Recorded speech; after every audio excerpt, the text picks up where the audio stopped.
sigurado dyan, sir, may mga mag-iisip, malaking tao, baka special treatment ito. Special treatment? Oo. Ay, well, number one, ang sandigan na magdidesisyon kung saan siya ilalagay. So, dati kasi dito, malo nyo, nakita nyo naman, may special treatment. So, yung available facilities ay, sinabit na namin sa sandigan. So, I assure you, walang magiging special treatment. Sir, ilan po yung firearms na isinuko ni Senator? Parang 20 firearms. It includes long firearms and short Yes. firearms na rin. Basta lahat, sir. Lahat yun. Yun lang yung meron siya. Yes, I think 7 long firearms and 14 na short. Sir, linawin ko lang po, ito pong kaso po ni Senator Bong Revilla, non-bailable po ito. Ano kaya yung magiging next steps niya po? Well, pagharap sa kanyang sandigan bayan, saharap siya sa indictment, plea niya, guilty or not guilty. Pagkatapos nun, since non-bailable, ang sandigan ang mag-decide kung saan siya ilalagay. Anong incarceration site. Okay yung ginawa ni dating Senator Bong Revilla na sumarender siya kaysa naman pahirapan pa ang itong gobyerno. Para sa ganon, kagaya nga ng sinabi natin mga bossing, kung malinis ang iyong konsensya, sumuko ka ng maayos. Sa Tama. hukuman, hindi yung patago-tago ka. Ito, kagaya ng ginagawa nito ni Mr. Atong ang tinataguan mismo ang batas.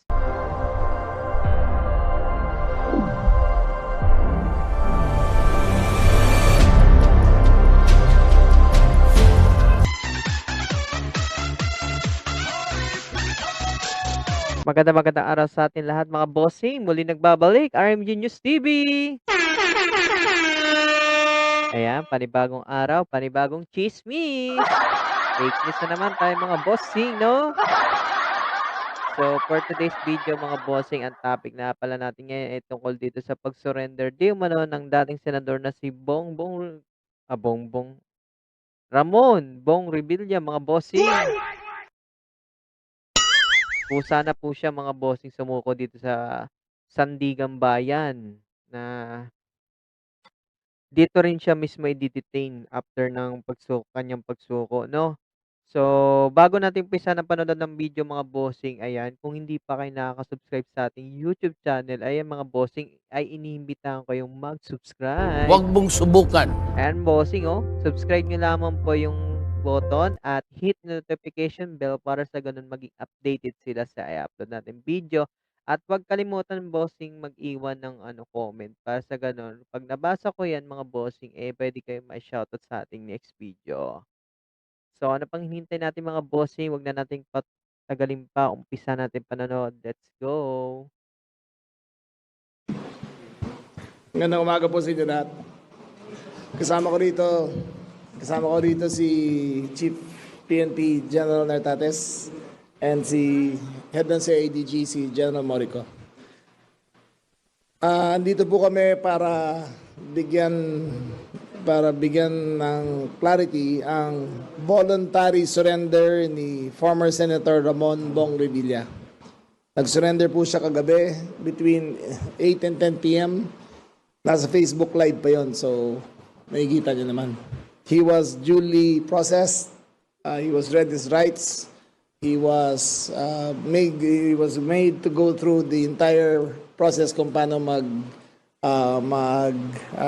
tanggap ng isang voluntary surrender. So ngayon, pagkatapos ng lahat ng bagay na to, inayos namin na lahat ng firearms licenses niya. Pinasurrender namin ng mga long firearms dito sa Camp Crame. And we are now ready to bring him to the Sandigan Bayan kung saan sila ang magdidesisyon kung saan siya i-detain. Wala na po sa kamay namin yan. But safe to say, dito po sa Camp Crame ay isasara na namin yung custodial unit dahil doon nilalagay ang bagong headquarters ng itong building na to. Gagawa ng bagong headquarters So yun ang napilling site. So it's about to be condemned and so bahala na ang sandigan kung saan siya ilalagay. Any questions? Leia Ilagan. Teka, dadagdag ko pa. Out of the 6 other accused, 5 ang nasa custody na ng pinagaling sa DPWH. Isa na lang ang malapit na namin mahuli. Alam na namin kung nasaan siya. So, ayun. Okay. Questions? Leia Ilagan from UNTV. Good morning, Secretary. Sir, ano-ano po mga proseso pagkatapos sumuko kagabi? Ano po yung mga pinagdaan ng proseso ni... Ay, yung normal, yung medical check-up, yung pipicturean siya, yung height niya, profile, yung mugshot, lahat yan. kinuha ang fingerprints niya, then the normal process na ginagawa sa lahat ng mga detainees. Sir, bakit po kinailangang isurrender yung kanyang mga barel? Kasi he is no longer entitled to own and operate the firearm. Kasi dalawa yan eh. License to own and possess, tas yung license for the firearm. Since he will be detained, he will no longer be able to be in possession of those firearms. Kung di niya surrender kasi yan, in danger siya sa mga raids sa loose firearms. Kasi ang re-registration personal yan eh, hindi niya rin magawa yan. So it's better na i-surrender niya na yung mga firearms niya. Sir, sino po yung isa na lang na malapit ng mahuli? Ano pangalan? Nung isa na dito na?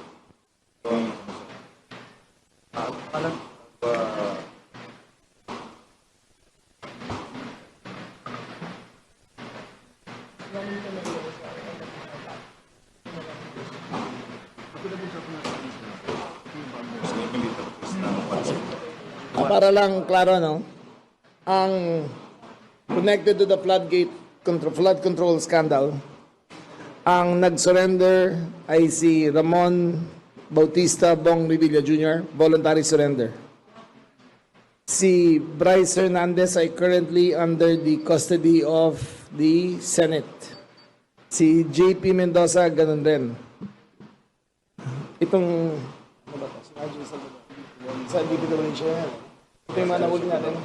Nahuli na natin yan. Okay. Ang nag-surrender o nahuli na rin ay si RJ Salvador Domasig, Emilita Capistrano Huat as in J-U-A-T, Cristina May del Rosario Pineda, nahuli siya sa May Sagada.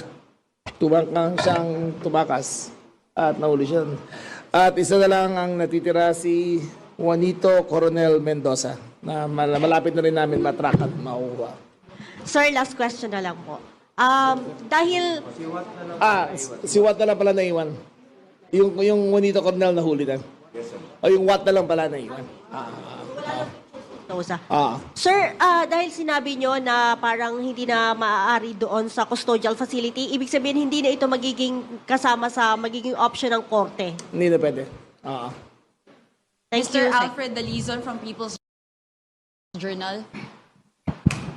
Yes. Sir, morning. Sir, napakatagal na yung Magiging option ng korte. Hindi na pwede. Thank Mr. you. Alfred Dalizon from People's Journal.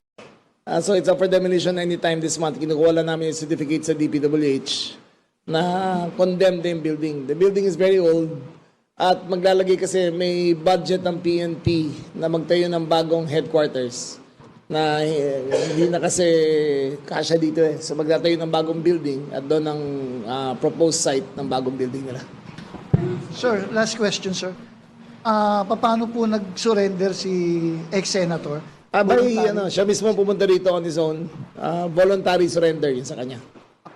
Mr. June Veneracion of GMA. Sir, paano nag-arrive yung decision na sumurrender siya at ano ang naging arrangement nung sinabi niyang susuko siya voluntarily dito? Tumawag siya sa akin kahapon nung lumabas yung electronic warrant. At sabi ko, best na mag-surrender ka na. At tinanggap naman siya rito sa CIDG. Doon siya nag-voluntary surrender.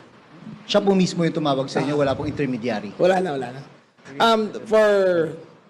For the record, matagal kami magkasama ni Senator Bong sa Cavite. Ang anak niya ay naging vice governor ko. Ang anak niya ngayon ay vice governor ng pamangkin ko. We've been lifelong friends ever since the 1980s. Matagal na kami magkaibigan. But duty calls, there are no exceptions to the rule. Ang pag sinabi ng sandigan to arrest him, I advise him to, ang best ko na magawa is advise him to surrender peacefully. Sigurado dyan, sir, may mga mag-iisip, malaking tao, baka special treatment ito. How would you respond? Special treatment? Oo. Well, number one, ang sandigan na magdidesisyon kung saan siya ilalagay. So, dati kasi dito, maalam nyo, nakita nyo naman, may special treatment. So, yung available facilities ay Sinabit na namin sa Sandigan. So, I assure you, walang magiging special treatment doon. Thank you, sir. Third Ann Malonzo of Sunstar. Good morning, sir. Sir, ilan po yung firearms na isinuko ni Senator? Parang 20 firearms. It includes long firearms and short Yes. firearms na rin. Basta lahat, sir. Lahat yun. Yun lang yung meron siya na... Yes. I think 7 long firearms and 14 short. Thank you, sir.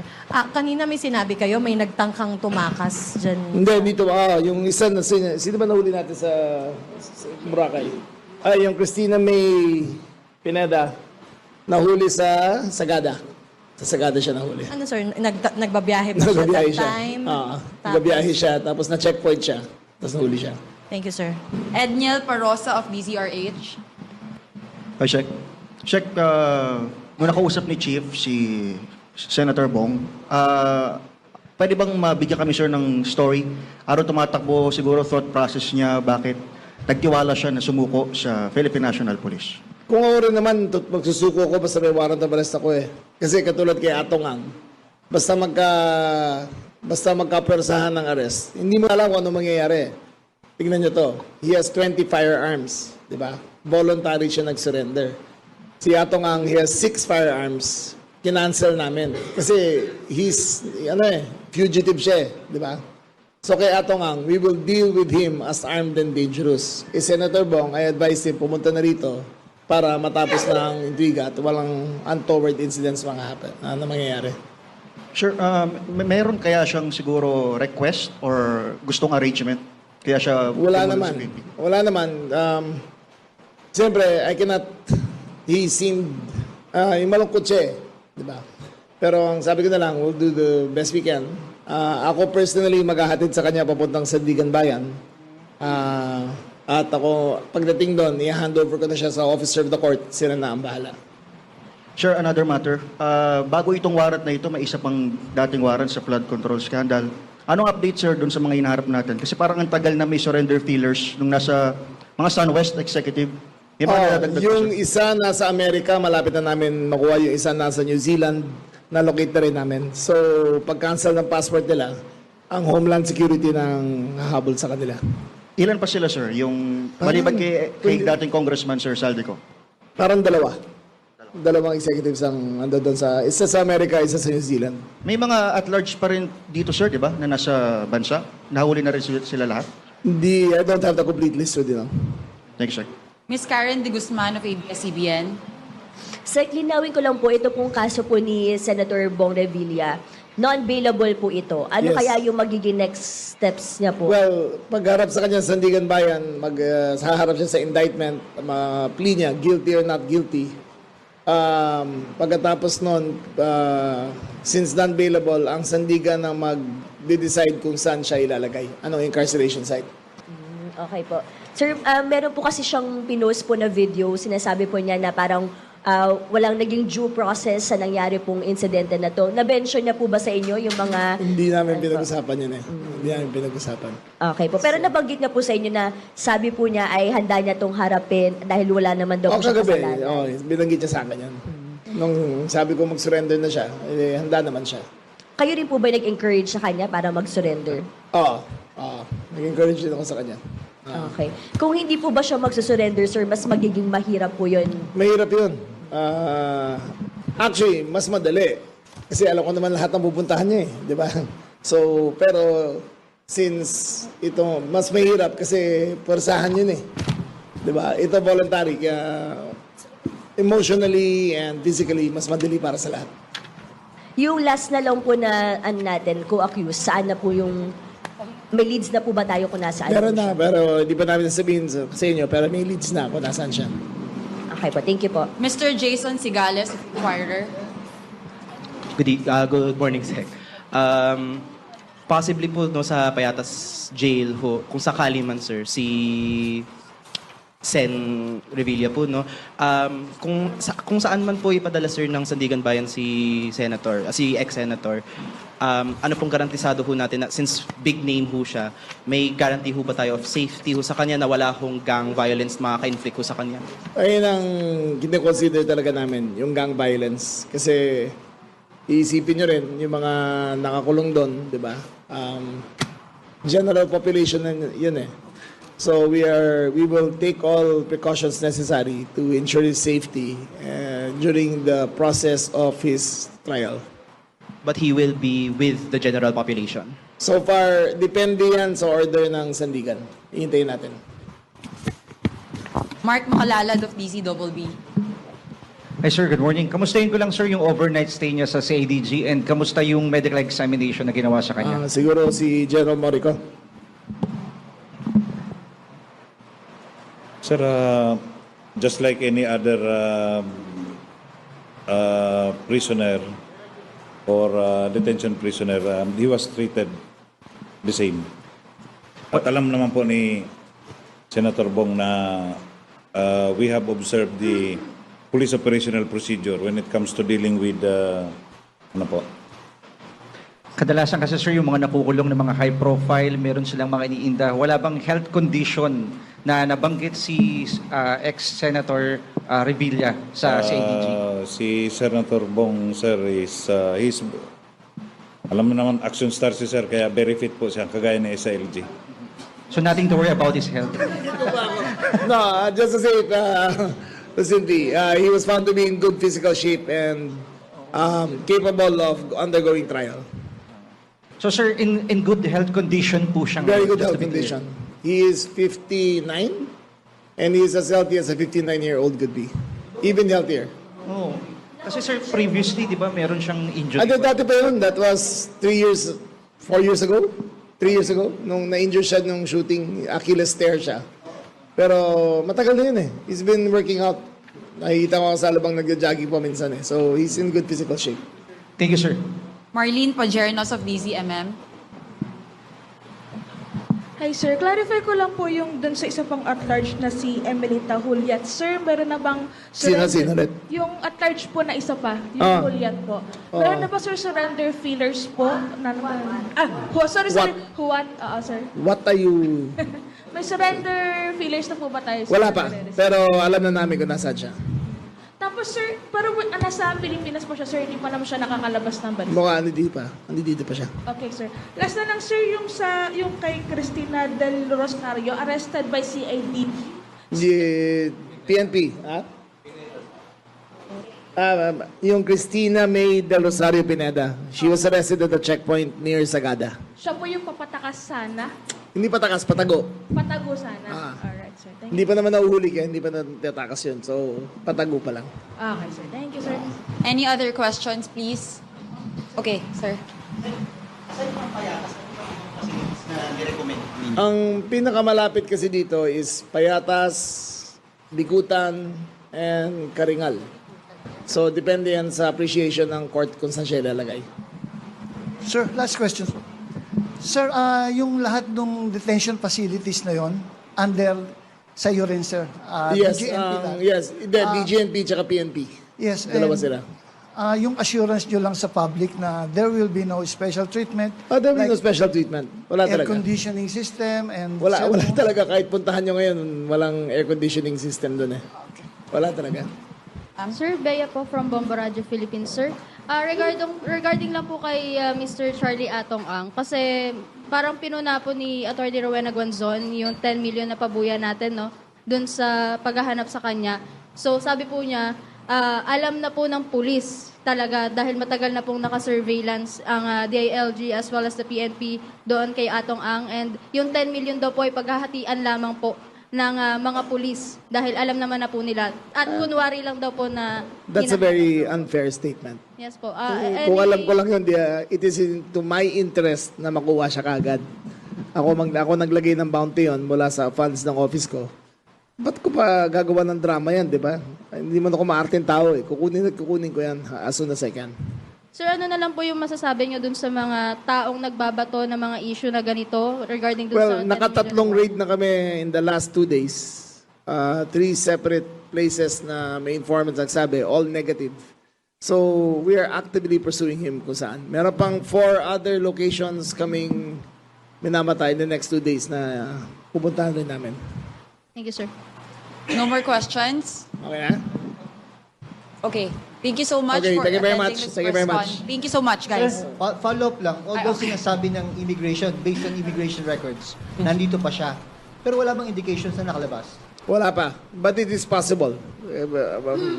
Pero wala. Lahat ng indications nandito. Si Atong ba to? Si Atong? All indications is still here.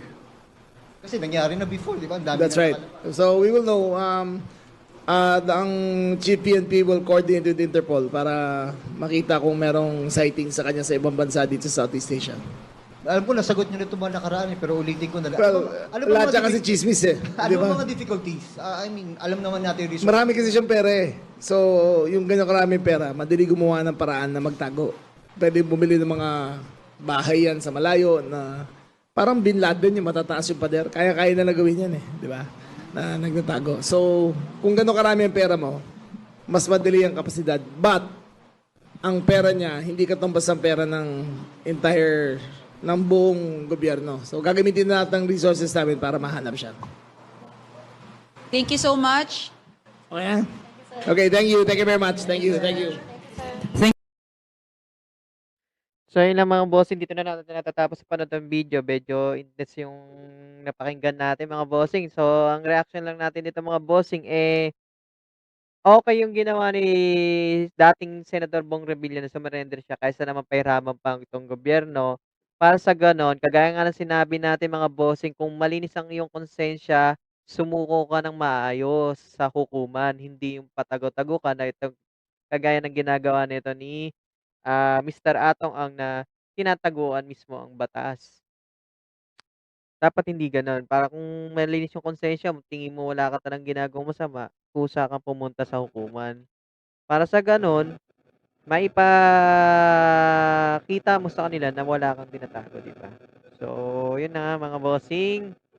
Hanggang dito na lang ang panonood natin ng video. Bali, kung nagustuhan nyo ang panonood natin mga bossing, muli, inimbita ko yung mag-subscribe. And mga bossing, kailangan po i-subscribe button para sa ganun maging updated kayo sa ating mga pinapanood videos. So, yun lang mga bossing. Have a nice day and peace, yo! Shits!